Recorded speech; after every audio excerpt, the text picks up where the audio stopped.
Alright, this is intro. Yes. Okay. I'm Julia. I'm Meridian. This is our deep dive project. We are going to be talking about Hamilton, the American musical. Which, before this project, I had never seen. So Yes. This was a really interesting sort of, it was fun to kind of sit down and watch it without really having any knowledge of it beforehand. I mean, I knew about, I vaguely knew about what it was about, because, you hear people... Me talking about it constantly.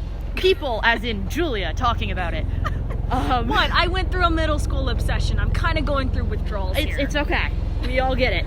But yeah, so we're going to be talking about historical inaccuracies. Oh, sorry for the noise. We apologize for the apparent attack helicopter that is currently going over the park where we are recording. Yeah. We couldn't find a good place to record it quietly that was also socially distanced, so we're in the park. And Jesus Christ. Hello, attack helicopter! We can leave this in, it's fine. We'll leave this in, it'll be fine. But yeah, so, we apologize for the noise. We apologize for the noise. We're also right next to some construction work, but... Yeah, it's the only quiet place. You'd think with COVID less people would be out, but... Except they're not. I guess that not. is a whole other podcast. Yeah. So... Anyway, we're going to be talking about historical inaccuracies, things the musical does right and wrong in terms of glorifying historical figures and whatnot, and then also cultural impacts like on the Broadway scene, things about the fan base, that kind of stuff. Just talking about the musical and its effect on humanity as a whole. Yeah, and before we start, I wanted to say that, I think that this was a really fun musical, because this was sort of my first musical. So, this was the gateway musical. Musical, not like a movie musical. Yeah. I mean, I've seen quite a few Disney movies, but I don't think that those really count as musicals. Yeah. So this was the first real Broadway musical thing that I'd ever actually seen all the way through from the end. And also, just to preface this, we also watched this on Disney Plus. Yes, we did. So we watched the pro shoot. Yes. All right. Let's get started.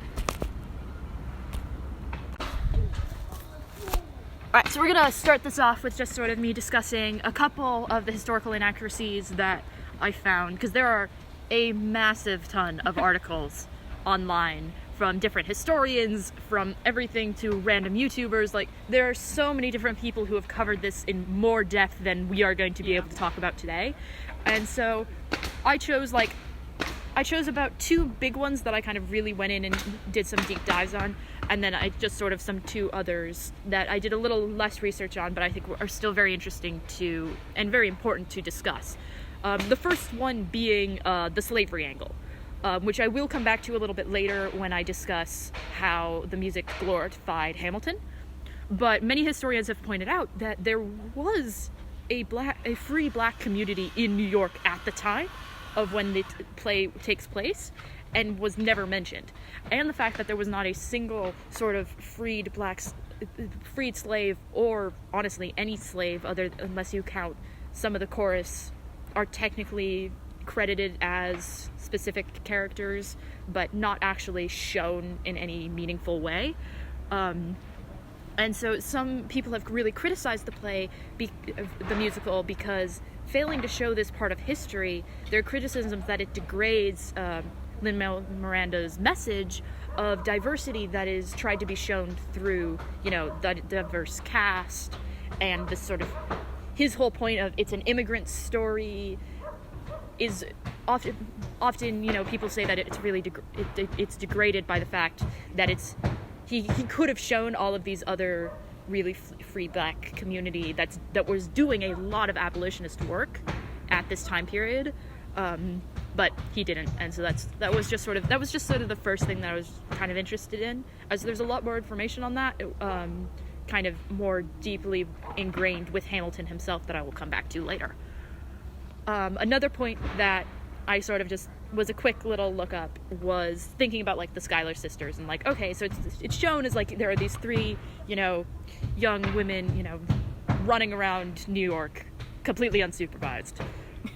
How accurate is that? And the answer, unfortunately, is not very. There's a line in one of the songs where Angelica speaks about having no brothers, and she's the eldest, and so she must be the one to go and take the family to new heights. And conveniently forgotten about are all of the Schuyler brothers, of Yeah. which there were multiple. And so that was one of the things where I was like, it's very rare for a family of such standings to have no sons. And so that was sort of one of the things where I was like, wait a second, that seems off. Also, a quick little note about the Angelica Hamilton sort of courtly love scenario that's going on in the play, or in the musical. When Hamilton and Angelica, while they did exchange letters, by the time that they met, Angelica was already married.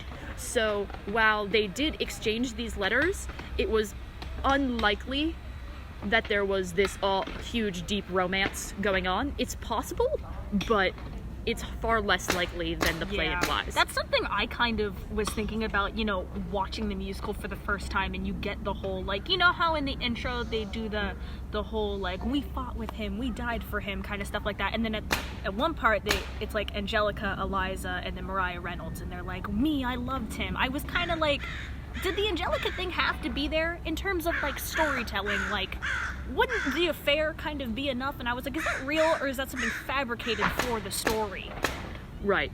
And so while the letters were frequent and they were exchanged, it's unlikely that there was this deep, hidden, courtly love romance going on.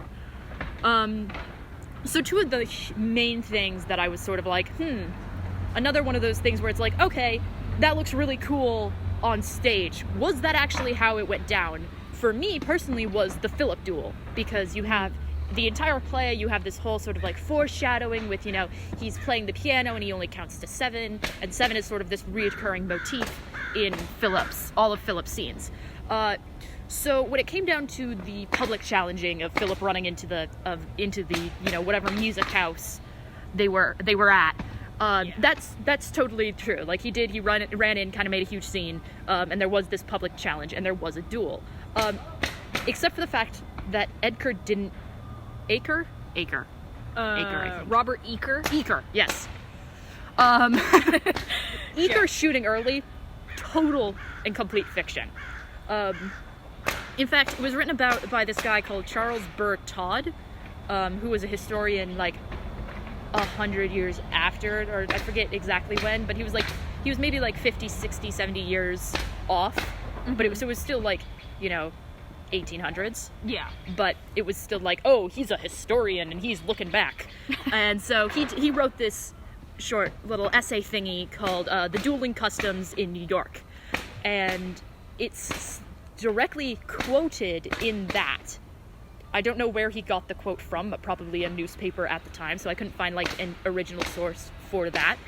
So the closest source I could get was this Dueling Customs in New York, which had it quoted out. So it was probably some form of news article. You mean in the song, the 10 Duel Commandments? They quote the rules? So they talk about the rules and that sort of thing. And so in this Dueling Customs, he has a little quote that's talking about how the fact that Edgar waited. The exact quote is, Edgar had determined to wait for Hamilton's shot. So there was almost a minute and a half that went by before there was a shot. So it was more of they both turned around. Philip Hamilton was like, no, I'm gonna take the moral high ground. I'm not gonna shoot. And Edgar was kind of like, okay, we're gonna stand here awkwardly with guns at our hips. Now we're doing some sort of Wild West sort of shenanigans here. Mexican standoff kind of thing. It was exactly that. And so when they did shoot, finally, a minute goes by, another minute goes by, when they finally do get around to actually shooting, the way that the bullet pierced Philip was exactly the same of how it went through, and went through his arm, lodged in his rib, I believe, is the exact quote that they use in the song, which is completely the same as how it was in real life. Now, the interesting part about the musical is that it doesn't really deal with any of Hamilton's other children, of which there were many. My God, there were a lot of them popping out. Yeah, there were a lot of kids. There were a lot of kids that aren't really at all mentioned. I mean, Philip mentions that he has a little sister, but other than that, we only really see Philip in the musical. And the reason that little sister comment is really interesting is that Philip, at 17 when he died, had a 17-year-old younger sister named Angelica. Now, Philip's death broke her. She she was the second child, so she was the oldest daughter of the Hamilton brood, and it appears to have been she completely mentally broken by the death of her brother. She remained in sanatoriums through, like, a family friend of the Hamiltons was a doctor, and so he cared for her until her death until his death, and she died when she was 73. And so they described it as a state of eternal childhood. So she was unable to process deaths of family members, sort of the outside world as a whole, and she continued to speak to her brother as if he was still alive and there. Oh, that's not good. Yeah. So that was sort of this really interesting thing where I was like, wow, that could have made a very interesting song, and I'm like, that would have been really cool if that had been a song that they had discussed in the musical. Now, when it comes to more, like, you know, the big historical things, the one thing that I kind of focused on was, like, before I watched the play, or the musical, I had done a little bit of research on my own, for Deep Dive number 1, because we didn't actually watch it until, like, the week after it was assigned, so I still had Deep Dive number 1, so I went and I did a little research, and one of the main things that popped out at me was that it wasn't Burr, Jefferson, and Madison who confronted Hamilton about the affair. Mm-hmm.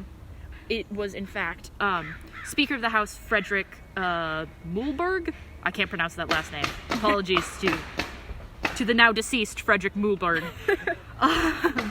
Representative Abraham Venable of Virginia, and future President James Monroe. I remember that from the Drunk History. Right. And so basically what the story of how it happened is actually far more interesting and nuanced and entertaining than how it's portrayed, where it's basically, hey, we were doing some accounting. We noticed that some of these lines didn't, you know, there's some weirdness in the books. The hell's going on, man? Yeah. And he was like, oh no, I'm totally being extorted. And they were like, oh no, well, we're gonna tell people? And he was like, well, fine, I will publish all of this for all to see. Yeah. What really happened was that, Mr. Reynolds, who was currently extorting Hamilton, got himself in jail for forgery. Oh. I didn't actually go and, like, look up exactly what he was forging, but the article that I was reading was like he was in jail for forgery, and basically he sent out a letter to Hamilton to be like, yo, so I need help. I need you to come bail me out. And Hamilton was like, no, you know what? I'm tired of this. Yeah, you know, this works in my favor. Until Reynolds was denied help by Hamilton, and so in retribution, he called out to all of Hamilton's competitors, yo, I have dirt on Hamilton. Oh. Which is why those three then went and visited him in jail and got this sort of like, hey, he's been sleeping with my wife and I've been extorting him. And so, I mean, it was most likely changed because none of these three figures of Muhlberg, Venable, or Monroe, like, we didn't really see them at all in the play. I assume it'd be easier to just, you know, take reoccurring characters. I mean, Jefferson's already been kind of set up as, I'd say, an anti-hero. Yeah, the antagonist, because Hamilton is our protagonist. I'll get back to some of the interesting real-world dynamics between Hamilton and Jefferson later on when we get into historical glorification. So basically, the musical also plays a little fast and loose with the timeline here. Yeah. Because basically smash cutting from the confrontation to, okay, now the Reynolds pamphlet is out and now everyone's freaking out. In reality, the Reynolds packet wasn't released until a full 5 years later, when the contents of the letters between Hamilton and Reynolds had basically made the rounds of public gossip, or of political gossip. Like, we can tell because of who we know knew, we can infer of who probably knew, and who was known for kind of not being able to keep their mouth shut. Yeah. And so the sort of thing that ended up going on was, it was suddenly, like, a lot of people knew. It wasn't just these three who knew, and then two said that they swore themselves to secrecy. The third is probably the one that unintentionally leaked it by leaving it with basically a secretary. I mean, my knowledge of the historical accuracy of what happened comes from me watching that Drunk History episode with Lin-Manuel Which Miranda. is great also. Yeah, hilarious. And I know in that one, he says that Hamilton confronted Monroe. Yeah. Saying that, like, hey, well, why'd you spill the beans, man? And it probably wasn't Monroe. That's the funny part, is I think it wasn't any of the main three. It was most likely that these letters were left sort of as, like, not as intentional blackmail, but sort of just like as, okay, you've explained what's going on, we hear you, and we'll keep our mouths shut. But these letters were most likely left with, like, a secretary of some sort or a checker or sort. Yeah. They were left by someone who then went, ooh, dirt. Ooh. And then proceeded to sort of. So it was most likely a third party who spilled the beans. Yeah. And basically what ended up happening is that as it was making these rounds of political gossip, James Chandler published a works that implied that there was both an affair, which there was, and political and financial corruption, which there wasn't. Like embezzling funds and stuff. And so he managed to imply both were going on at the same time. And so this put Hamilton in a little of a sticky situation. Because how do you deal with this? Yeah. Do you say, no, I deny everything, but there's a lot of evidence already making the political rounds of you totally having an affair? And so if he was, basically it was, look, if I deny everything, it all comes crashing down, including the United States financial system. Yeah. Which I basically built from the ground up. And if anyone starts to think that I'm corrupt, they will completely shear it and start over. Mm-hmm. And I can't let that happen. Yeah. This is my life's work. Not gonna happen. But if I deny the financial corruption and come clean about the affair, it separates those two and it protects my life's work, even though it destroys my life. So in some ways, people could look at this as, you know, a great act of self-sacrifice. Right, which it really isn't, because he should have known better to keep it in his pants. You know, yeah, you could have just not had an affair, and then maybe you wouldn't have been in this situation. Right. So yeah, those are my main bits on historical inaccuracies in the play. All right, moving from historical inaccuracies second part, I'm gonna be talking about some of its effects on the Broadway scene, and, you know, with Hamilton becoming such a popular musical so fast, how that affected Broadway as an industry and the people who have occupations there. So the main thing I want to talk about is, because of how popular the musical got, it kind of, in a way, made Broadway more mainstream again. Because, you know, I'd say that before Hamilton, being a Broadway fan and, like, liking Broadway was sort of a niche medium. Yeah. It wasn't completely accessible to everybody, you know, with such high prices for tickets and things like that. And most of the good ones don't really go on tour, they kind of just stay in New York. But with Hamilton becoming so popular so fast, especially with a young audience because of, you know, the hip-hop influences and the non-traditional musical songs, it kind of made everyone aware of Broadway musicals like that. But one thing I want to point out is that Hamilton isn't really as original as a lot of people like to think it is, because while the whole hip-hop influence kind of did help it get really popular, it's not the first musical to do something like that. In fact, it's not Lin-Manuel Miranda's first musical doing that. Because of Into the Heights. In the Heights, yeah, which honestly I like a lot better than Hamilton. Because In the Heights, you know, honestly, I think it tackles a lot of the same issues that Hamilton does, but in a better way, because like you mentioned earlier with the whole, like, Hamilton being an abolitionist and, like, you know, trying to focus on slavery while not really working. Well, not willing to address the actual consequences. Exactly, where it's like, oh, here are the stories of immigrants in America, whereas In the Heights is like, you know, Puerto Rican community. It's basically Lin-Manuel Miranda doing a musical about some of the things that affected him in his life as an immigrant, which honestly I think a more modern lens on that is a kind of like, it's a lot more relatable in a sense. Right, because it hits closer to home because you can see his personal influences on it. Exactly, and I honestly think it just does a better job. And then talking about other more non-traditional musicals and non-traditional, like, Broadway songs, you get, like, stuff like Jesus Christ Superstar and Spring Awakening. Right. Like, you know, just as the first examples that kind of come off the top of my head. So it's not really the first one to do that, and it's not the first like historical musical to get people interested in history through a Broadway form, because you get stuff that came out before it, like Bonnie and Clyde, Newsies, great musicals, and then you get stuff that kind of came after it that people accused of copying Hamilton, even though they're kind of their own ideas, like Six, for example. Right. We watched Six together because it's a great musical. It's about Henry VIII's 6 wives and their stories. And when that musical first came out, some people, especially Hamilton fans, were criticizing it and saying that you took a historical topic and turned it into a musical. You're copying Hamilton. How dare you? Like, right. No, that's not a new thing.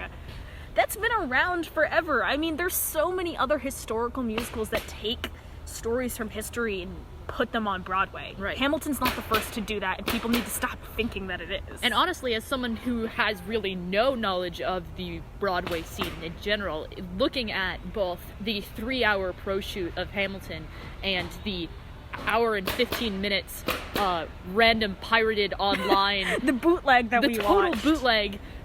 Like, if you look at them both in a sort of like, in the sense of just without any knowledge of Broadway, it's like they seem incredibly different just because of the way that people approached it and the way that the people in the musicals themselves approached it. Like, Six was far more like actively like talking to the audience and being like, here's what we're talking about, here's what we're doing, and it was far more fun, whereas Hamilton seems very more take itself more seriously and no, we are history. And that's not necessarily like a criticism or anything. It's just pointing out the differences between the musicals, where just saying that because a musical takes a historical topic as its inspiration doesn't mean that they're copying Hamilton. Right. And then also, kind of building off of what you said about having to watch Six as a bootleg, again, Hamilton's impact on the Broadway scene was good and bad, in the sense of, while yes, getting a bigger audience to come and look into more Broadway shows, it also jacked up the prices for Broadway tickets even more. Because one of the reasons why Hamilton got so popular was because it was a new musical. Not a lot of people knew about it when it first came out. So you're a tourist in New York. It was like an indie film. Yeah, you want to go see a Broadway show, but you don't have enough money to go see like Wicked or something. So you see this Hamilton, an American musical. Tickets are pretty cheap. You go and see it. It's really good. You tell all of your friends about it. They go and see it. And all of a sudden it has a huge following and a huge fan base. And now tickets are basically overnight. Yeah. Like, I went to go see Hamilton in San Francisco, I think, last year? Yeah. Last summer. Tickets were so expensive. I was in the nosebleeds, because I had the whole musical memorized, basically. I was only there for the choreography. But nosebleed seats were like $200, $300 per person, and there were 5 of us. Right. So, it's a lot of money. And so one of the things that does is now more people are looking into Broadway shows and they're wanting to go see more Broadway shows. So all of the tickets go up, which is another reason why, because of COVID, Broadway kind of crashed, because now there's nobody going to see them anymore. Right. So people like me, who are big Broadway fans, but don't have the money to get a flight to New York and then see a Broadway show, we have to rely on these poorly filmed bootlegs on YouTube under slime tutorial names, and just hope that YouTube doesn't take them down for copyright. Right, that was the thing, is I was talking to my tutor and she showed interest in Six, and I was like, oh, there's this great bootleg that we found, and this was like probably less than a week later, maybe like about a week, and I looked it up and it was no longer there, and I was like, oh well, yeah, they all get taken took it down. Yeah. So and then weirdly enough, Hamilton also kind of solved the problem it created in a way, because then quarantine happens and you get Disney Plus announcing that they're having a Hamilton pro shoot on their streaming service. So my hope is that because Hamilton is so popular and because so many people watched the pro shoot when it came out, it makes musicals way more accessible to the mainstream people and people who genuinely want to go see them. Because I know a ton of people who were huge Hamilton fans and never got the chance to see it live. And the pro shoot is as close as they're going to get, but they loved it. And it's also a good way to kind of archive shows with the original Broadway cast. Right. Because when I went to go see it in San Francisco, Lin-Manuel Miranda wasn't there. He was working on Moana. Right. Or whatever. I mean, it meant you enjoyed Hurricane, but it also Yeah, meant that... it meant that I enjoyed Lin-Manuel Miranda not singing Sorry, Lin.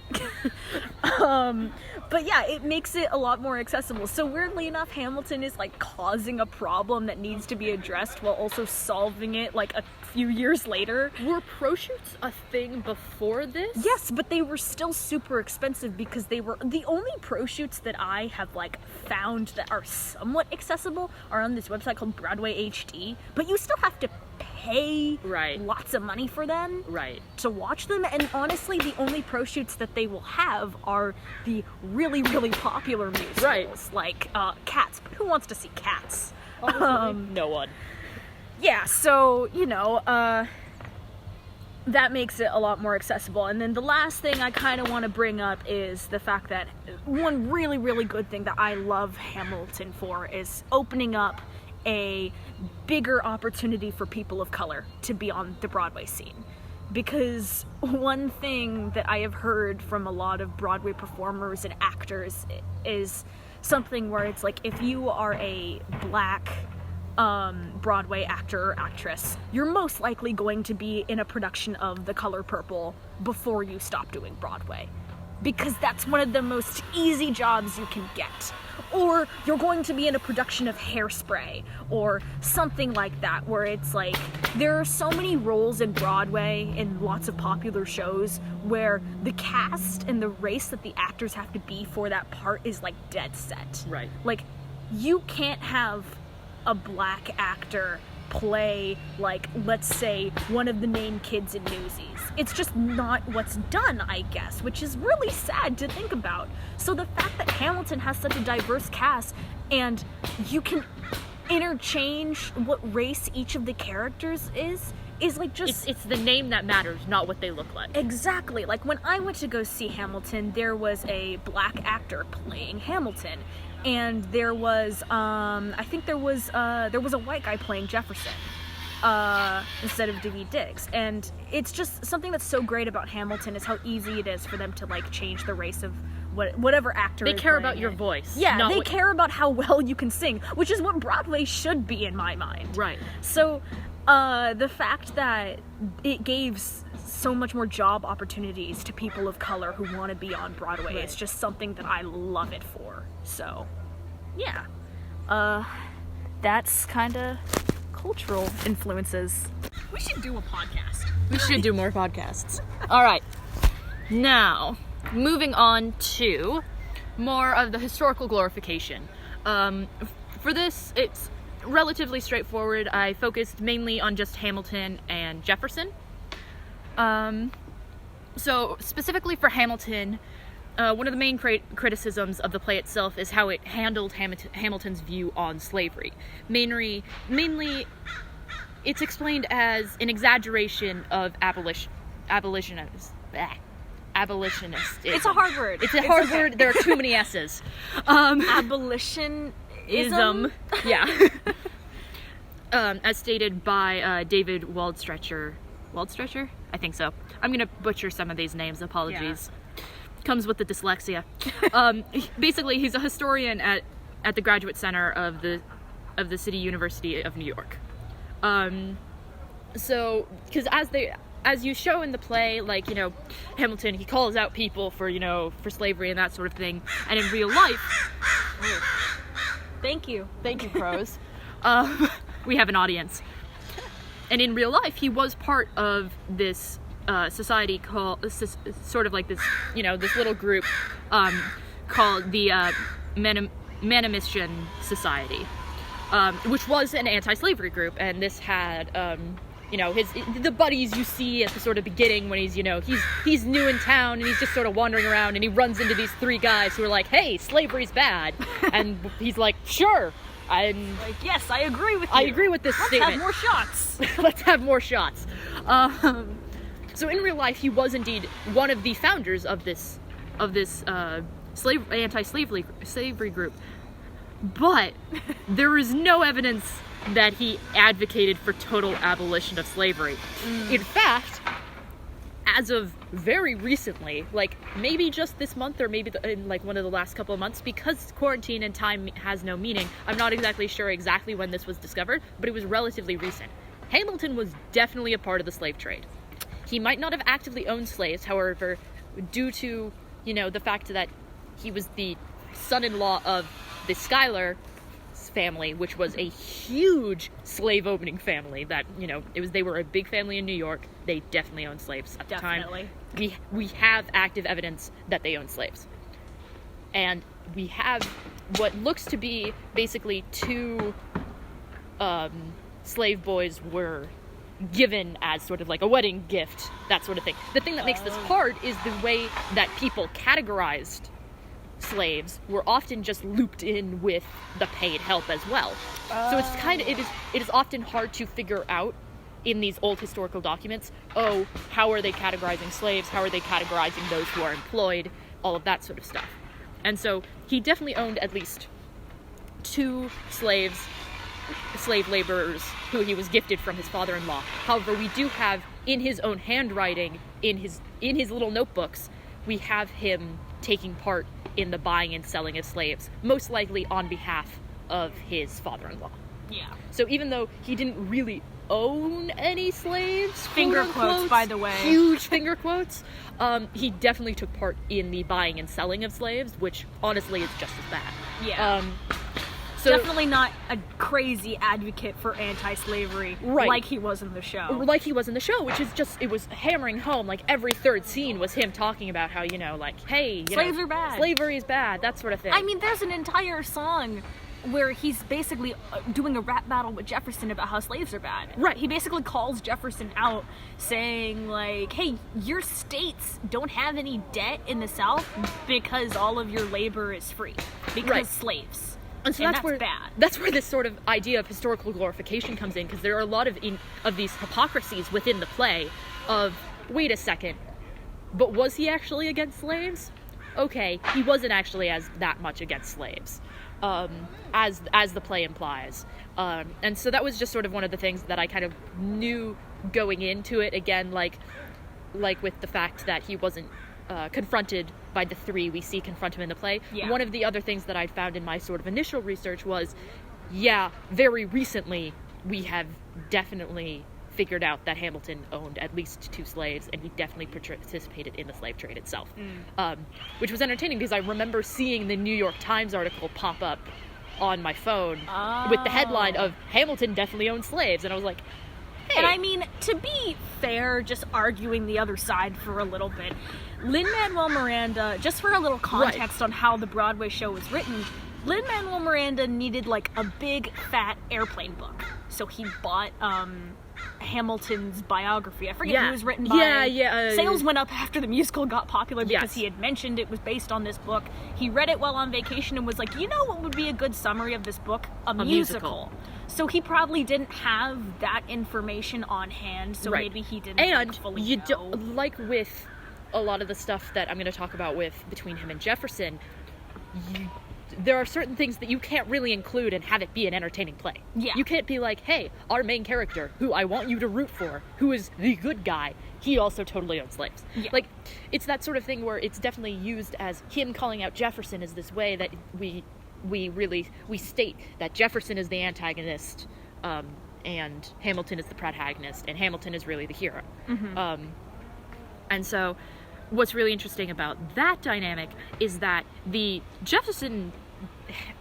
one of the more interesting changes to Jefferson is his relationship with Hamilton. Because the musical portrays that these two men were always prepared to leap for the jugular in form of rap battle. Yes. And just, be always prepared to, rip each other a new one. Constantly fighting. The real history is far more cordial, as most real histories are. Jefferson was also far more reserved than the musical implies. Because, the musical, the guy who plays, who's Daveed Diggs. Yes. I love him. He's a great actor. Who does an amazing job, wonderful singing voice, exudes confidence, like it's going out of style. that wasn't really Jefferson. He was a lot more... Because in the musical, he's a very kind of, like, flamboyant... The man has a velvet pink suit for most of the show. Very flamboyant, kind rather of dancing eccentric. around the stage. Fans will dedicate this walk that he does during some of the songs as the pimp walk. It's like God. the stanky leg kind of thing. Yeah. In real life, there were no velvet jackets that we know of. And so he wasn't that flamboyant, he wasn't that eccentric. It's also... Quick random historical fact, it's also interesting to note that in the third election, Jefferson did not win solely because Hamilton endorsed him, and it wasn't a landslide either. Like, it was a lot closer than it was implied. And so that was also sort of just a random interesting thing. And one of the more interesting differences, again, sort of coming back to that Hamilton-Jefferson antagonist-protagonist relationship, is how Jefferson dealt with Hamilton and after his death. So how he spoke about him posthumously. So because in the musical, Jefferson takes every chance to kind of poke holes in his. He's kind of like Hamilton's financial plan is great. Like it's working really well. I can't undo it if I tried, and I really tried. Which he did. But there was also this sort of idea that Jefferson was constantly like calling out, oh well, Hamilton touched that, we should get rid of it, that sort of thing.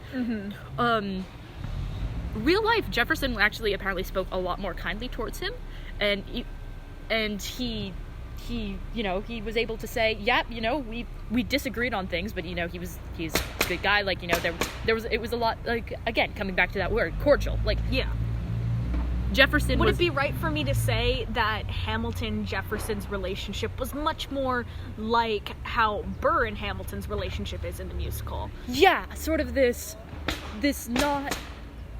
I don't think one would ever really consider them friends. Yeah. But they were definitely colleagues, and they worked civilly together like colleagues should. Yes. As opposed to this crazy, office setup that they have in the musical. I mean, to point to another instance, there's the part where Hamilton goes in to talk to Washington, and then Washington's like, oh, this is about it. And then Hamilton's like, whatever your problem is, sir, I assure you Jefferson started it. Right. It's not my fault. Right. So it's almost like more of this, constant poking that really just wasn't, there's no historical accuracy in that. Yeah. Mainly because Jefferson wasn't this flamboyant, eccentric guy. Yeah. He was far more reserved than that. Also, people have pointed out, kind of coming back to the slavery bit, that the play definitely leaves out some parts of the fact, like they have Jefferson being called out for owning slaves, but they do leave out a lot of his slave-holding legacy and his slave-owning legacy. And so this issue that stems from not wanting to acknowledge all of his history again, because you still want to like Jefferson in the play because he's not a villain. He's not an antagonist. He's an antagonist. But as soon as you sort of say, well, this guy totally owns a massive amount of slaves, like, then your sympathy for this guy really goes down. Yeah, I mean, that's the problem with writing historical musicals about the founding fathers and old American figures in the 1800s, because, like, they were all terrible people by our standards. You're supposed to be rooting for, like, Washington.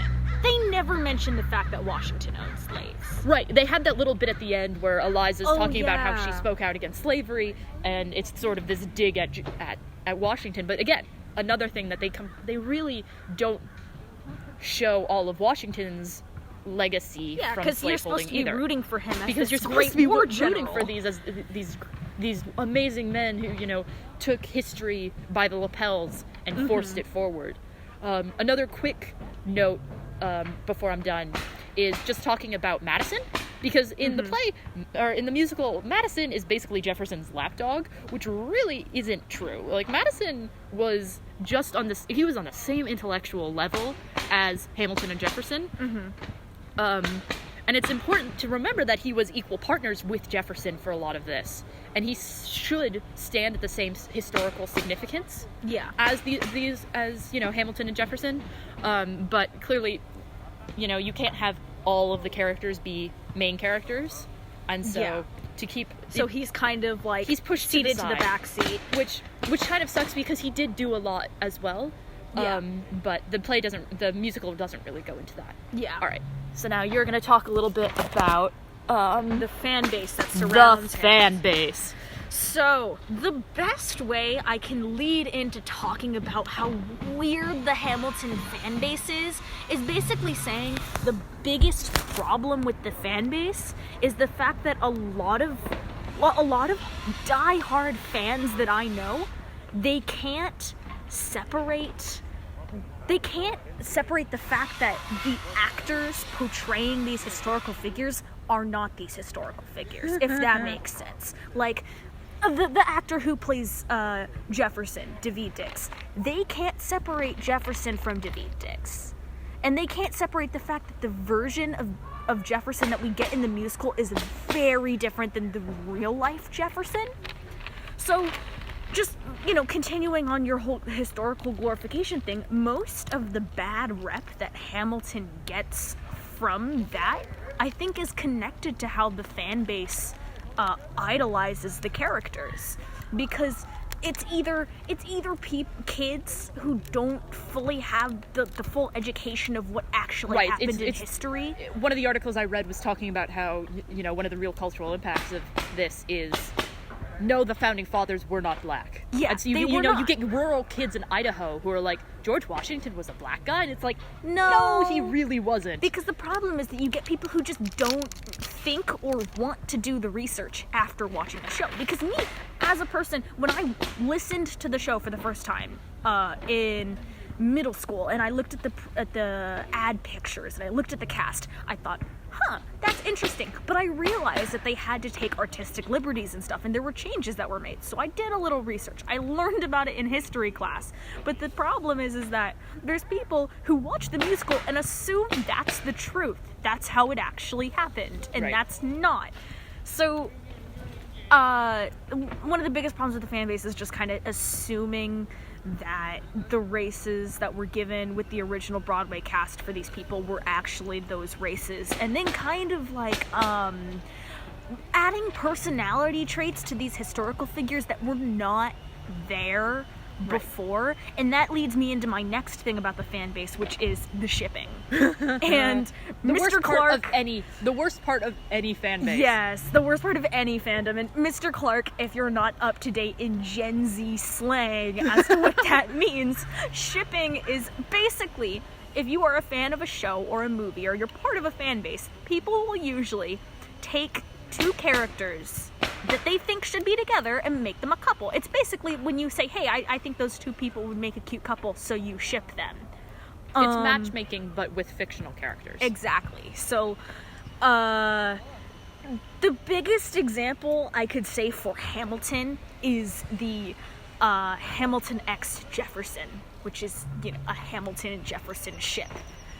My first question is why? Why is it a thing? Your second question is also why? Why? Like, it's just so weird to me, only because the people who mostly take part in these kind of ships and stuff like that are people, like I said, who can't separate musical Hamilton from actual Hamilton. And it's the kind of thing of where there's also shipping for John Lawrence and Hamilton. Mm-hmm. And one of the biggest things that people point to in the musical is that one of the things about Hamilton the musical is that the actors from the first act, everyone besides like the Schuyler sisters, Angelica Lawrence, they reuse actors basically. So like Daveed Diggs, he plays Lafayette in the first act, he becomes Jefferson in the second act. So I can't remember his name, but the actor who plays John Lawrence in the first act, he becomes Philip Hamilton. So fans took that as, oh, Hamilton's son looks like John. They must have had a thing. And I'm like, that's not how it works. Do you not understand that this is just the same person playing a different role? And the toxicity behind this fan base is that every time I've tried to talk to someone civilly about this and trying to talk about how shipping historical figures with each other kind of makes me uncomfortable, they get very defensive and they get very toxic and upset that you don't agree with them. And it's this kind of thing of where they start to idolize these historical figures, not making the connection that it's not actually how they were in history. And then you get to misinformation being spread about them, and it's a whole mess. They idolize the glorified fictional version. Exactly. So they idolize the version of Hamilton that was a total anti-slavery guy, total anti-slavery advocate. They idolize that version of Hamilton, and they don't put in the effort, they just don't want to put in the effort to try to do research and realize that that's not actually how he was. Right. And then they tell people who don't know any better that that's actually how they were, how it was. And that's how you kind of get those misconceptions about these people. So, yeah, honestly, there are fans that I have run into that are able to separate the musical from history, and those are the educated people who kind of understand that artistic liberties were taken, and they understand that what they're seeing is not complete truth. And I think that's what everyone should be taking away from this musical, that it's good, but it's not objectively the truth. Right.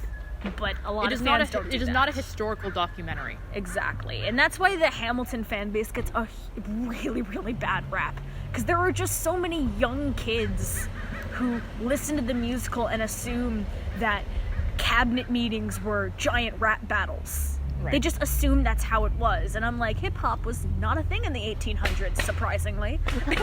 Didn't realize I had to say that, but yeah. Yeah. That's basically all I can say for the fan base. It's just very, very toxic.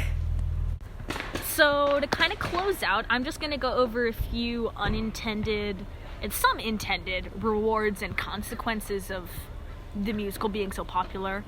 First thing I want to bring up is it kind of because of when it came out and because of what Hamilton represents, it's a good retort to kind of skewed nationalist views, and it does a good job of shining light on the impact of immigrants and their part in American history as a whole. Because it just, for the people that want to get into it, it's a good gateway to kind of doing research and finding out how much people of color have done for this country. And like I said, because of the time it came out, right around when Trump was like gaining traction and a following. What year did it come out? I want to say 2016, like then when there's the whole Hillary versus Trump thing going on. Right. And it was, I would say, it's at the height of its popularity when Trump becomes president. Which is just so strange. Which is just such a strange thing to think. But it's and one of the reasons I thought of mentioning this was because in doing my research, I had heard of this event happening, but I hadn't seen the video until I started doing research. After Trump became president, it came out of January 2015. So it was sort of the beginning of the Trump's running for president. Yeah. But so, I'd say that was definitely at the height of its power. It was definitely later. That's why it kind of gets skewed for me. It was definitely at the height of its popularity when Trump was president and had this huge following. Right. But so the thing that I found while doing research was that after Trump was, president, Mike Pence went to go see Hamilton because it was hilarious. So popular. Everyone hears about it. Everyone's like, dude, you gotta go see Hamilton. You gotta go see this show.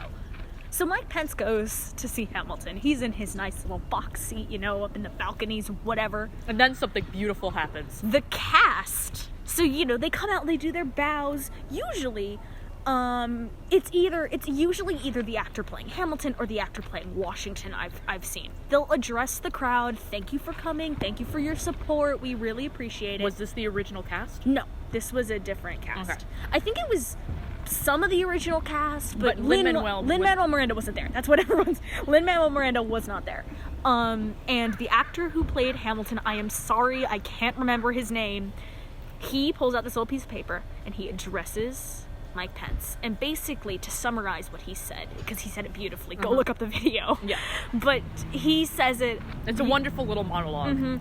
He basically says he hopes that this musical has kind of helped, Mr. Pence look past some of his views and think about the impact of people of color in this nation's history, And it's a nice little address to show that the Hamilton cast does not like Trump and what he represents. And then I'm pretty sure the entire theater booed Pence. Yes, and I've linked the video in my resources and everything. It's a clip of a news story about it. At the beginning of the news story, they do a clip of Pence walking into the theater and the crowd outside booing him as he walks in. Because honestly, it's weird for Pence to go see Hamilton in my mind. Like why? It just seems weird. But yeah, I think it's a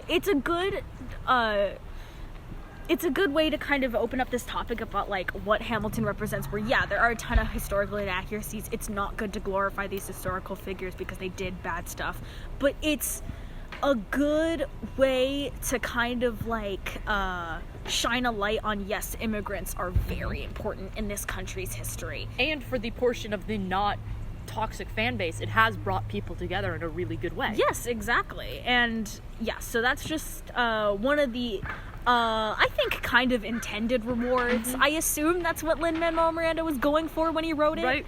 I've read some articles that is mainly articles where people were pointing out, hey, there are a ton of historical inaccuracies about that. What do you have to say to that? And he's like, I know. He's like, look, I'm not a historian. I've never claimed to be a historian. Exactly. And you should not take this as historical fact. I wanted to write a musical about an immigrant's impact on the early U.S. Yeah. And I wanted to write an enjoyable musical. Yes. And so I think that he's actually done a really good job of dealing with the criticism and being like, you all are totally right on this. Yeah. Most recently on the Hamilton Totally Owned Slaves, like, there was a little bit of controversy. Of course, Twitter decided to get its panties in a twist. Yeah, you're canceled, Lynn. And so he woke up to that, and I saw his tweet that was sort of like, look, I welcome the criticism. Yeah. I think that it's a good conversation starter. Yeah. We need to be having these conversations, and I'm glad that my musical has connected with people enough that they are willing to have these conversations, as hard as they may be. Yeah, and I feel like when he wrote the musical, at least I think he wanted it to be a musical that would stand the test of time, in the sense that people will still be talking about it as more historical facts come out, as we learn more about these historical figures, where it's never going to just sit there like, this is pure fact. We're going to point to this forever. No, it's more in the sense of this will spark conversation into us talking about it, which is exactly what we're doing now. And that's actually a good lead-in to my next, I guess, unintended reward of the fact that this musical basically saved Hamilton on the $1 bill. This is the reason we still have Hamilton on the $1 bill, because it, now everyone and their mom knows who Hamilton is. Everyone knows Hamilton as one of the founding fathers, when before, he's just a guy you kind of hear about in your history class, but you kind of forget about him when you think of historical figures like George Washington, Ben Franklin, all those guys. You don't really remember Hamilton as much. I think if you go back before the musical was popular, most people probably wouldn't he's on the $10 bill. The $10 bill? Oh, what did I say? $1 bill. Oh, whoops. $10 bill is what I meant. But it's kind of like, now everyone knows who he is, but if you asked people before, they probably wouldn't even be able to tell you. Yeah. They wouldn't If you had asked me a month ago, hey, who's on the $10 bill? I'd be like, not Jefferson, not Washington. I might have accidentally said Jackson. I might have said Jackson, but he's on the $20 bill, right? Yeah. But yeah, so I'd be like, some old white guy who did something for our country early on. So right before the musical got really popular, people were considering maybe changing out who was on the $10 bill. Now that the musical was popular, people were remembering who Hamilton was. He's a really popular historical figure now. And he stayed on the $10 bill. So to be clear, I do think that we should change out and get a couple less old white guys on our $10 bill, on all of our bills. Yeah, I honestly this should be a yearly thing that we change out who's on our currency. In my opinion, Hamilton being on our money makes sense. Which actually makes sense. That makes sense because it's kind of, if you want to bump someone, bump Jackson. Bump Jackson. That's what I was gonna say. Is that, like, if you're gonna get rid of someone, Jackson. Yeah. That is not a guy we should be glorifying and putting on our money. Ever. Anyway. Ever. But yeah, so unintended reward. I don't think anyone thought that was gonna happen. But yeah. Another kind of reward and could be consequence in some people's mind is the fact that Lin-Manuel Miranda is now a household name. Right. Like I kind of said before, everybody and their mom knows who he is now. Right. And I say moms because Moana. Yep. Disney. Yep. He's doing a ton of stuff with Disney now. He's definitely doing a lot more acting roles, which is interesting because, sort of a little bit of a side tangent, like, I didn't know really who he was, and I was only really able to recognize him when I started seeing him in movie trailers. So, Mary Poppins Returns, a terrible movie. That has Lin-Manuel Miranda in it. And so it was the sort of thing where I was able to kind of, over this time, because I was one of the few kids who never got into Hamilton in middle school when everyone else was. So I was sort of like, oh right, that's the guy who wrote Hamilton, but I couldn't like put a face to a name. And then I started seeing him in movie trailers and in like, you know, he was doing a lot more interviews and that sort of thing. So I started seeing him a lot more. So he became a famous face as well. And that's the actual thing that I think, he's actually a pretty good actor. I'm currently watching his Dark Materials, in which he plays Lee Scoresby, and he's really entertaining. And so I had started. He's a very funny guy. Like, I follow him on Twitter. Guy. He's hilarious. I honestly think he's a very good actor, and he is a very good hip hop singer. Let me make that clear. I do not like him as a singer. Again, sorry, Lin. It's just personal preference. He can do the talk singing, he can do the rapping, like, you know, My Shot, great song, I play it on repeat in my headphones all the time. Hurricane, not so much. I can't listen to Hurricane all the way through. That's just him, like, straight up singing, and I don't know what it is. I just can't stand it. Yeah. I just don't think it's what suits him. Yeah. And his strengths. But, again, kind of going off on another side tangent. Yeah. Him getting more popular because of Hamilton kind of fed the fire in my theory that Disney is leeching off of the popularity of current Broadway musicals to make more money for their movies, which isn't really a theory because it's the truth. Right. We've seen this with facts. I mean, but I also mean theory in more the sense of modern Disney movies. So, like, the first example I can think of right now is Frozen. Yep. 3 out of the 4 main cast members were plucked from Broadway. Right. One of them being from Hamilton. Right. Jonathan Groff, who plays Kristoff. He is the king in Hamilton. So, yeah. That kind of, and then him being hired, like, when I heard that he was on the team for Moana, writing the music, he was even going to sing in one of the songs, I was like, see, I was right, they are leeching off of, honestly, Hamilton specifically. You ran around being like, you told me I was crazy, and I was no longer crazy. Yes, this proves my point, and then further feeding the fire, hearing that he's gonna have kind of a supporting role in Mary Poppins Returns, even though it's not an animated movie, I was like, see, they are, because they knew there's not going to be a huge audience for this Mary Poppins reboot. We gotta pull the Hamilton fans in, make them spend more money on this. Right. And thus, they give him a role, and then they give him a rapping part in one of the songs. I mean, come on, that's total fan pandering. Yep. Which is, you know, excellent business strategy, I guess. But, and then now, honestly, I'm proud of the dude. I think he's doing a good job making a name for himself, providing for his family. Because now he's helping, I think, to produce and direct In the Heights. Yeah. The other musical that he wrote. The actor who plays Philip is going to be the leading guy. All right. Honestly, I'm really excited because the trailers make it look really good. But yeah, honestly, good on him. Yeah. Good job, Lin. You can't sing for shit, but you know, we still love you. Yeah, he's got lots of other strengths, and I say play to those strengths. Play to those strengths. And honestly, I think he did in Hamilton as well. Oh, definitely. Like, he definitely did not give... He gave all of the main Broadway-esque singing parts to the Schuyler sisters for a reason. Right. And then, you know, also kind of building off of that topic, not only Lin-Manuel Miranda becoming very popular and becoming a household name, also very good on the rest of the original Broadway cast. Oh, yes. for getting into all of the other roles and expanding on it. Like Daveed Diggs, he is in that new Snowpiercer show. Oh, right. He's doing a ton of other stuff too. And then Leslie Osmond Jr., who played Burr. I love him. Great singer, amazing. He is just so good. The only bad thing that I think was a bad choice on his part is being in that new Sia movie. That's the only thing. Oh dear. Yeah, he's in it, and it's just that's the only thing where I'm like, dude, maybe not, but you know, yeah. So all of the actors are totally just going out there making a name for themselves, and honestly, I think, yeah, good on them. Again, unintended rewards. Yeah. I don't think they ever thought this musical was going to get as popular as it did, and then now they're off making who knows how much money. Right.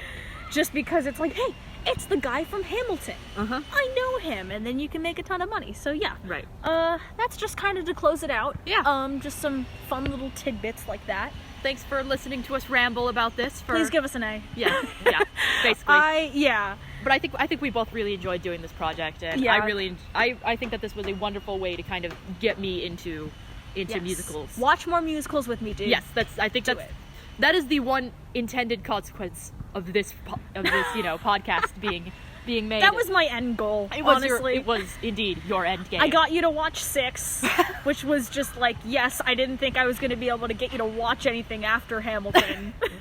No, it was really interesting, and there's just so much more nuance than I thought.